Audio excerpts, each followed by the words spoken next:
Let's go to former Labor Minister, now Senior Counsel at Premier National, Graham Richardson. Richo, we spoke about the Putin-Trump summit. We previewed it late last week. What did you make of it?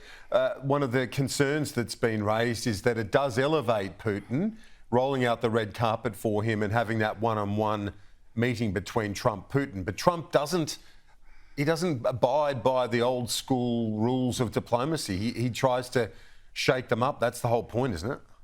Oh yeah, well he's a very special kettle of fish. The old Trump. He has his own set of rules. He ignores the normal rules of diplomacy that nations follow. He doesn't follow any of those, and I think Putin likes meeting him because I think Putin always believes he can get more out of Trump than he's ever going to get out of anybody in America.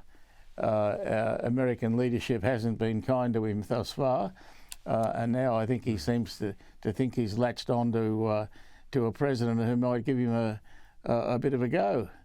I hope he's wrong, because I still regard Putin as a murderous thug, and I don't think you should be dealing nicely with murderous thugs.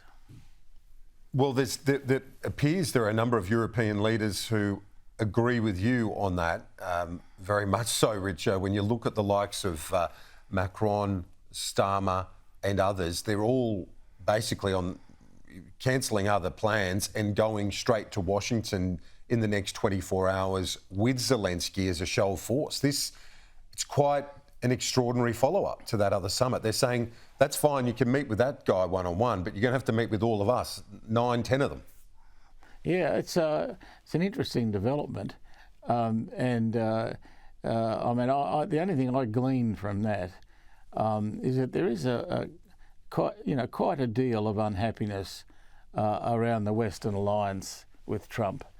I think he's regarded as a bit of a wild card, a cowboy. You never know what he'll do tomorrow.